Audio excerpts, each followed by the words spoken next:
Okay, now that I have my site kind of built and I'm ready to start adding things onto my site, here's where things really start getting fun. There's all different kinds of elements and ways that you can add information to your website.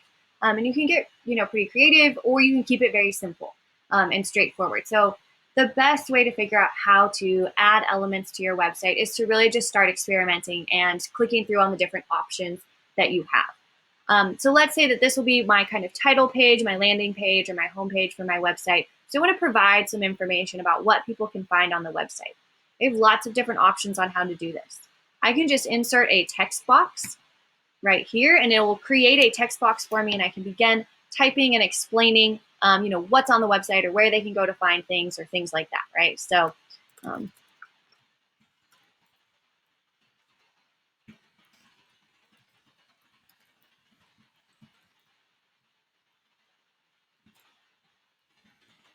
something along those lines, right? And I can also, when I'm playing with text, I can make this more like a title and make it really large, and it'll match my color scheme that I picked out earlier. I can have it be a heading. I can make sure that this is centered and really kind of get creative with, my text and adding things here. You can see when you have text, you can also link to different pages of your website or to an outside link if there is a document that you want people to have access to, things like that. Okay, so I've just created a little, here's what is going on the website. Now to make my text extra fancy, I can go over to the side over here and do the select or section background option. And this will allow me to put different emphasis on my text, putting a different kind of shade of a background there. I can have it be the color that I've chosen to represent the eagles, things like that. I can put an image as my background, that kind of stuff. So this gives you all kinds of options to make your text pretty cool. Now, I can also come up here and I can add images to my header or change the type of header that I have. This is right now a banner. I can make this even bigger if I want to have, a larger image up there. I can make the header go away and make it a title only. I can also make it a cover page, which will pretty much take up the whole front page of my website if desired. So if you want to change your header, you can always change that header type. I like kind of keeping it as a banner. It doesn't take up too much space here. You can also change the image. So you can upload an image if you have images saved on your computer that you would like to upload, or you can select an image and use like Google search to find an image that would match your topic.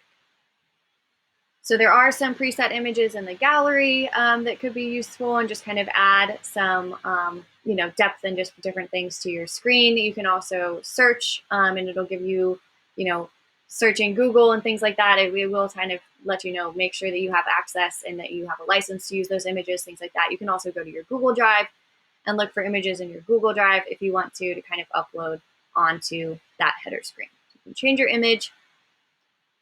It'll adjust it, make sure that it works with the text that you have up there and everything like that. And again, the best way to figure out, how can I insert different things is to really play around with the things under this insert tab.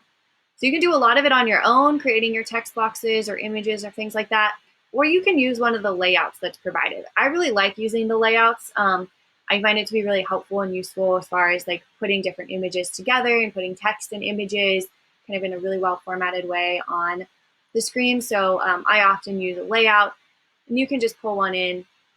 And here in this box, like I've clicked on that first layout here, I can add, if I click that plus button, it gives me all different options of, uploading images or going to my Google Drive. I can upload a document or a calendar. If I want to kind of insert a calendar onto this screen, let's say I was doing this like for athletic events or for, school-wide events or something like that, you can put a calendar in.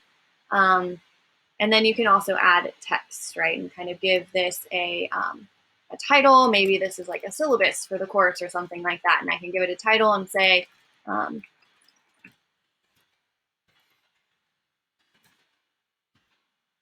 oops,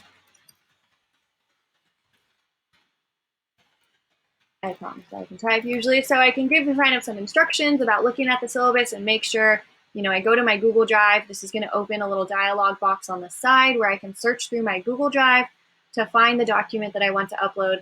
My computer's moving very slowly right now, but I could upload that syllabus onto this website. and everyone would have access to that. You do want to make sure any documents you're putting on here, you've given access, share access. Like I would change it to anyone with the link can access so that everyone has access to that document. That's a great option to, make sure that students are seeing these things and looking at them. And then in my note here, I've said, please review the syllabus carefully and send me an email if you have any questions.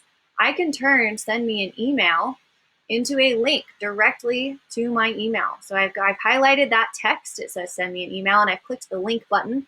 And here I actually just have to type in my LMUSD email address and hit apply, and it will automatically make that a link. And when someone clicks on it, mine's going to open up my awful mail app on my Mac computer, but it will generate an email for them. I don't have email set up on my Mac, so not going to go there.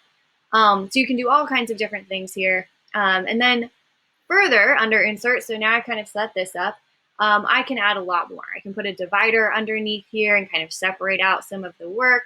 I can add in an image carousel. So if I want multiple images to kind of scroll by or for people to click through, I can put that there. All different kinds of things that you can add in here. It's really kind of interesting to add in forms. When you add a form to the page, people can actually complete the form directly on that web page. So if any of you have gone to our tech website, or if you're watching this right now and you want to record some hours on your green sheet, if you go to the tech support website, PD hours forms, that's something along those names, those words for the title, you can actually just fill out the form right then and there on the website. You don't need to open a separate tab or do anything differently. The form is just embedded in the website. So all different things that you can insert. Buttons are pretty cool. I use buttons on mine to have like weekly agendas, and then I just link to the document that I continue to replace with my weekly agenda. So all different kinds of fun things that you can insert really make the website kind of come together and really accessible. You can also like link images to different things and do all of that. So I really encourage you, the best way to figure this out is to just start kind of playing around. Build an example website like this or a test website and just start plugging different things in and see how they work together. I have found that that's really the easiest way to know what are all the options about what I can put on the website and how I can move them around and design them. So that would be my suggestion to everyone as far as how to insert different elements to your website.